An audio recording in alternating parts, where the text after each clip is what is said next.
ایران به تازگی از یک سامانه موشکی بالستیک جدید رونمایی کرده. موشک‌های بالستیکی که می‌توانند چند هزار موشک را در چند دقیقه پرتاب کنند. اما این تکنولوژی چه تأثیری بر درگیری جاری بین اسرائیل و حماس خواهد داشت؟ این درگیری‌ها موجی از شوک را در سراسر جامعه بین‌المللی ایجاد کرده و احتمال دخالت ایران و متحدانش از جمله حزب الله در جنگ وجود دارد و در حال حاضر شاهد آن هستیم. نگرانی‌هایی وجود دارد که این درگیری می‌تواند منجر به دخالت بیشتر کشورهای طرفدار ایران شود. ایران مدت هاست که حامی حزب الله است و با تامین بودجه و تسلیحات نظامی از آنها حمایت می‌کند. جیک سالیوان، مشاور امنیت ملی کاخ سفید، احتمال دخالت مستقیم ایران در درگیری را تایید می‌کرد، به ویژه با در نظر گرفتن توانمندی‌های نظامی هولناک ایران با داشتن تسلیحات موشکی مرگبار. تهدیدی مهم برای منطقه خاورمیانه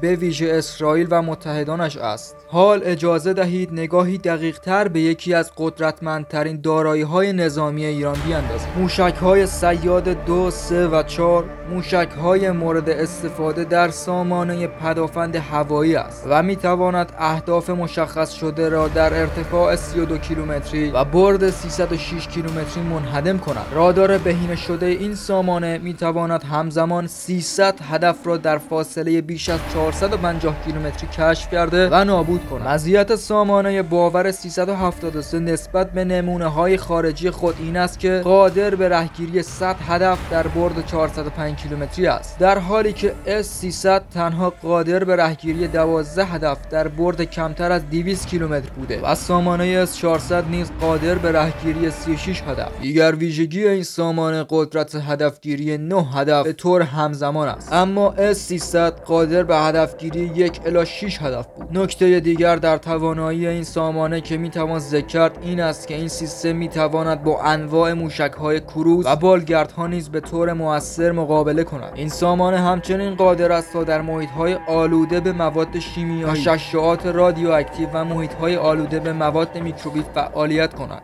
دیگر قابلیت سامانه ارتقا یافته باور 373 توانایی اتصال به شبکه، دریافت اطلاعات و پرداخت اطلاعات در شبکه است. باور 373 اولین سیستم دفاعی موشک با برد بلند است که در ایران ساخته می شود. همه اجزای سیستم باور 373 بر خودروهای ظفر و ذوالجناح سوار می شود. طرح اولیه این سامانه از سیستم دفاعی موشک S300 نمونه برداری شده. حالا بیایید در مورد پهپادی به نام شاهد 136 صحبت کنیم. این پهپاد مرگبار توجه علاقه‌مندان به تجهیزات نظامی را در سراسر جهان به خود جلب کرده که در اصل توسط ایران ساخته شد و به تجهیزات نظامی روسیه راه پیدا کرده است. اجازه ندهید وزن آن شما را فریب دهد. 200 کیلوگرم تنها مواد منفجره که حمل می‌کند نیست که آن را بسیار جذاب کرده. این پهپاد دارای یک سیستم لیزری پیشرفته است که در دماغه خود برای حملات دقیق قرار دارد و میتواند به سرعت شعله‌ور بیش از 185 کیلومتر در ساعت برسد و حتی میتواند از یک کامیون پرتاب شود که تطبیق پذیری خود را به نمایش میگذارد. اما چیزی که این پهپاد را متمایز میکند توانایی مخرب آن است. درست است، پهپاد شاهد 136 به عنوان پرتابه‌ای عمل میکند که پس از انجام مأموریت خود تخریب می شود. این تجهیزات قدرتمند با برد حداکثر 2000 کیلومتر و توانایی حفظ سرعت حدود 136 کیلومتر در ساعت را دارد.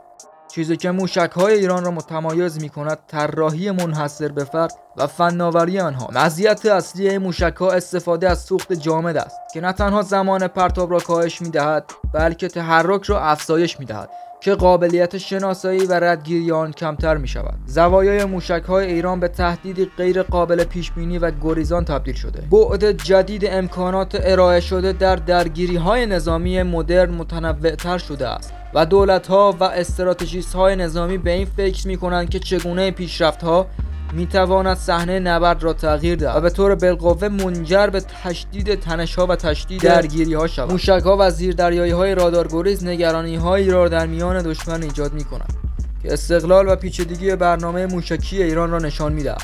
حال قابل درک است که چرا توانمندی‌های نظامی ایران به یک موضوع نگران کننده تبدیل شده است. برای دیدن ویدیوهای بیشتر روی ویدیو پیشنهادی کلیک کنید.